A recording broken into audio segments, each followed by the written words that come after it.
This is an iHeart podcast. Guaranteed human. With no fees or minimums on checking accounts, it's no wonder that Capital One Bank Guy is so passionate about banking with Capital One. If he were here, he wouldn't just tell you about no fees or minimums. He'd also tell you about how Capital One cafes are open 7 days a week to assist with your banking needs. Yep, even on weekends. It's pretty much all he talks about, in a good way. What's in your wallet? Terms apply. See CapitalOne.com/bankguy. Capital One N.A., member FDIC. Hey, and welcome to The Short Stuff. I'm Josh, and there's Chuck. We're just a couple of foxes, silver foxes, with our pal Jerry, the silverest fox of all.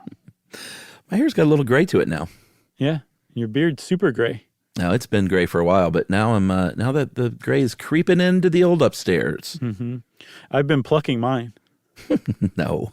Sure. What? You don't care, do you? Mine sometimes comes in a little wiry, and I'm like, I don't really like that look on my super straight hair. So I do pull them out when they come in like that, sure. Head pubes? Kind of, a little bit. More look like a roadie for Tesla. Oh, you mean Jimmy Headpube Barrington? Yeah. The guitar tech? That's right. He was a great one, but his hair was messed up. I'll hit him with some smoke. That's right. Man, that guy. Old inside joke from our Detroit show. Some of you know it, some of you don't. But we're here to talk about the Arctic fox, one of the cuter little critters on planet Earth. Right. So the Arctic fox is adorable, and it's in the same family as dogs, which makes it automatically lovable. Mm-hmm. But the fact that they can survive in some of the most inhospitable environments on the planet makes them admirable. So they're adorable. Okay? Yeah, I got it. Nice portmanteau. Thank you. Yeah. So the Arctic fox, just go ahead if you're in a place where you're not driving and look up a little picture of these little fellas. Or you're not crossing the street right now on foot. That's right. But they are, I keep saying little because they are small. Like foxes are small. The Arctic fox is even smaller. They can be as small as a little chihuahua. And by the way, big thanks to our old pals at How Stuff Works for this one. Yeah. Or they can get huge, like the size of a Jack Russell. Right. They're little. They can get up to 8 pounds.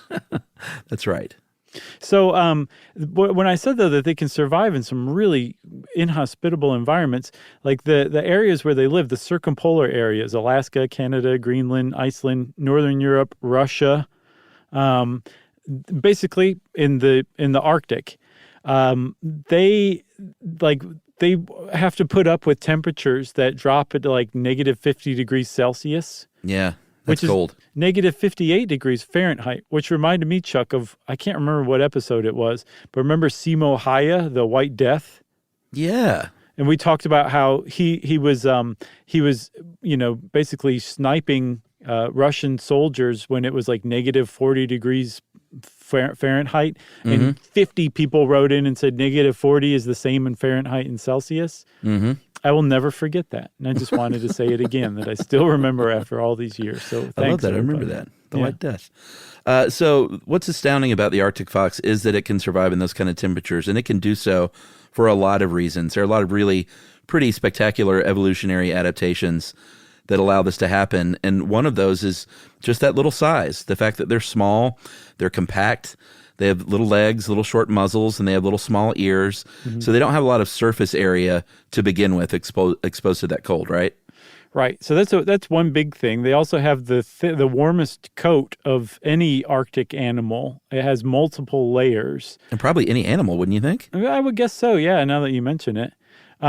They can trap a layer of air, which is heated by their body heat, which in turn keeps them warm. So it protects them from the outside colder air. It's pretty amazing. And then the coup de grace, the death blow about their pelt, is the fluffy tail on the end that they actually use to cover their head and face with when they curl up to sleep. Adorable. That is awfully adorable. It's true. They also have hair. They're the only canid that has hair over their foot pads. So not only does that just add even more insulation, but it helps them walk on the snow. And then they have countercurrent blood circulation. And this is what's going to happen. They're going to reduce the blood flow to their feet to make sure those little paws don't get frostbitten. And then when it gets really, really cold, their actual metabolism shifts by about 25% slower than it is during the summer to basically warm them up, to keep them from having to eat as much when there's not as much food. So their body undergoes a metabolic change to survive those winters. Yeah, kind of like a walking quasi-hibernation so that they use up less fat stores that they build up in the fall. Totally. Pretty cool. And one thing I didn't realize about the Arctic fox, in addition to just about everything we've just said, that they come in two colors. There's a blue variety of an Arctic fox, which is awesome. Did you see those? I think it's like that white that's so white it looks blue. Well, it's sort of a gray, too. It certainly doesn't look blue, so if you get excited to go see a blue animal or a blue mammal, don't get your hopes up too much. Right. But it's, I have a problem. I'm not colorblind or anything, but Emily always sees colors more deeply, I guess, than I do. So she might see one and call it blue, but I didn't think so. I mean, I see one in the Google image results, and it's pretty blue. I see the gray you're talking about as well, but it's, people do all sorts of kooky things with, post-production with photographs now. So who knows what they did with that. Send me that blue fox, will you? Sure. In a box. Sure, I'm going to go get them. And you could go get them. Some people do keep them as pets from time to time, but those are people who live up in Arctic areas. You wouldn't want to get one and bring them down to Georgia because they would be extremely uncomfortable and that would be cruel. But also, Chuck, they apparently make really terrible pets as well, right? Yeah, I think they're known as super, super stinky. I think they have a urine it's sort of like skunk-like. So they're smelly. They're very, very hard to train, although they say you can train them. Right. But it's probably not a great idea for a pet. I mean, if you're living up in the Arctic, you don't have a lot of choices. Go ahead and get an Arctic fox and see what you can do. But don't live in Miami Beach and think you're going to be cool and have some exotic pet, because it's illegal, A, and just unethical, B. Right. There you go. It covers both boxes. Should we take a break? I think we should. And we'll come back with more about the Arctic fox.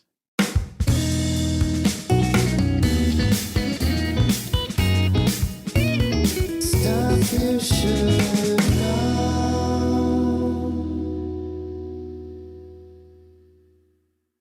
This is Tamara Judge from Two Teas in a Pod with Teddy Mellencamp and Tamara Judge. Can we take a moment to talk about Chewy?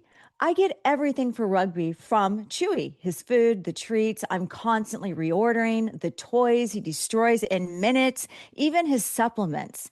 And it always shows up fast. Chewy also handles the serious stuff, prescriptions, pet insurance, telehealth vet visits, and they're even rolling out vet clinics across the country. Their 24/7 customer service actually understands dog moms like me and cat moms, bird moms, reptile moms, all of us. And with Chewy's 1-year satisfaction guarantee, trying something new is never stressful. For life with pets, the answer is Chewy. Save $20 on your first order with free shipping at chewpanions.chewy.com/teapod.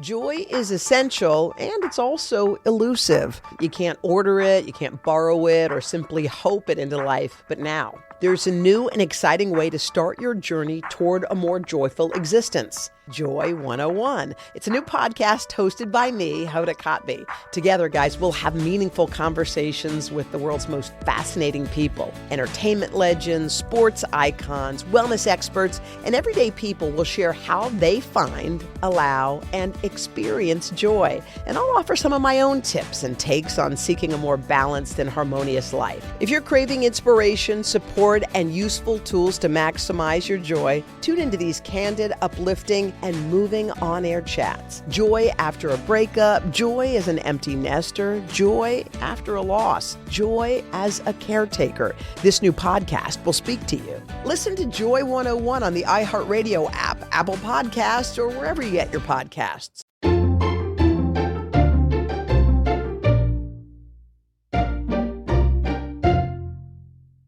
So what do these little boogers eat?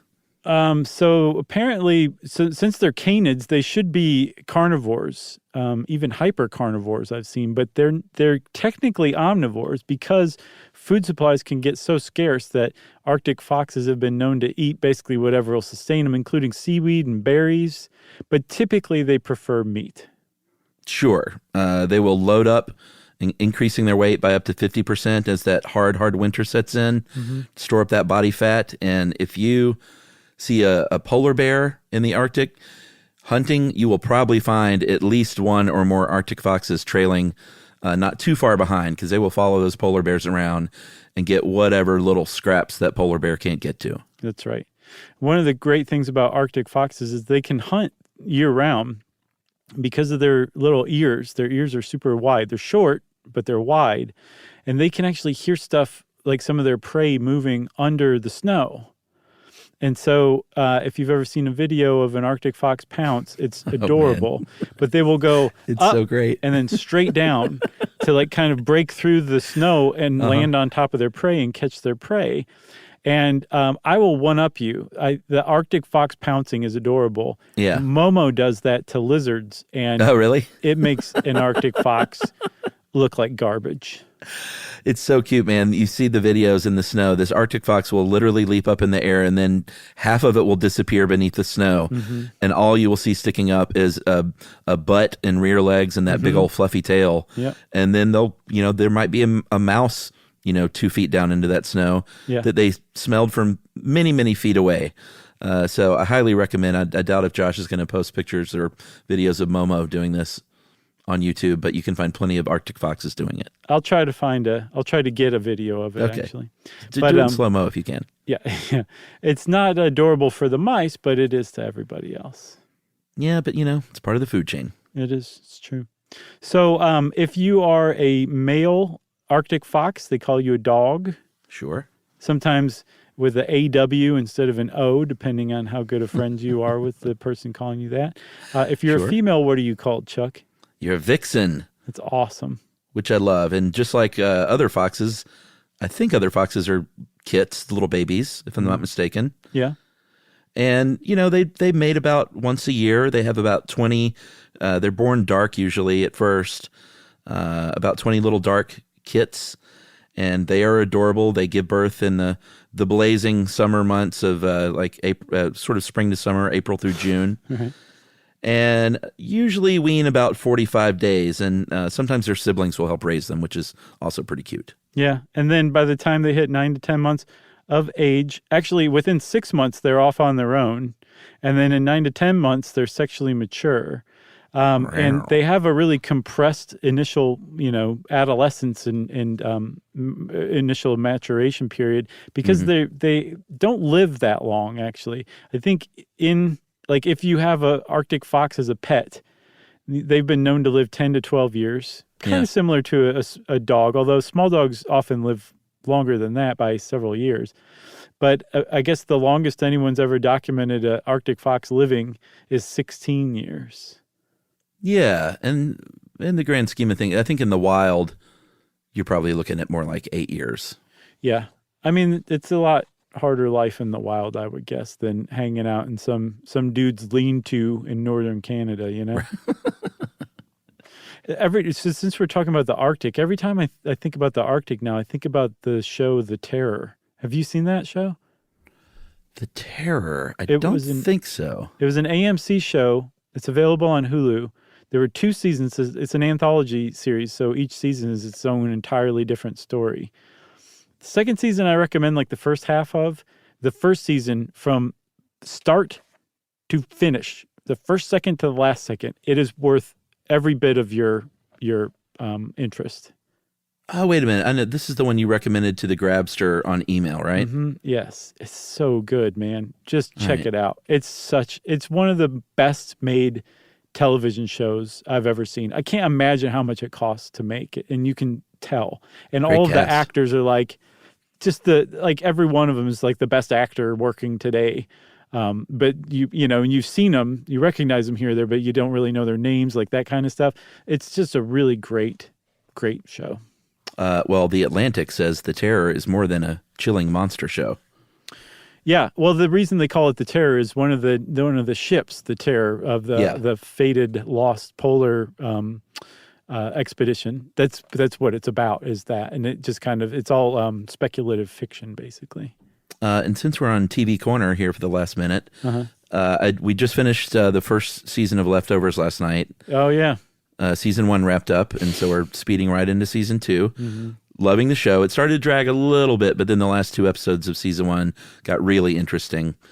And I wanted to also further explain, I think I might have turned some people off with Station 11, saying it was a post-pandemic, flu pandemic world. Mm-hmm. It is one of the best shows I've ever seen, and it's not terrifying. It's like there are no infected or no zombies or anything out there waiting to kill you. Like all the infected died. So it's really just about repopulating and the story of these people who survived. And it's very uplifting. Good stuff. I see. So it's softcore. Yeah, it's softcore. It's a Cinemax show. That's it. Oh boy, how did we get here? God bless the Arctic Fox is what we're saying. Thanks, Arctic Foxes. We love you guys. And of course, everybody, that means that Short Stuff is out. Stuff You Should Know is a production of iHeartRadio. For more podcasts from iHeartRadio, visit the iHeartRadio app, Apple Podcasts, or wherever you listen to your favorite shows.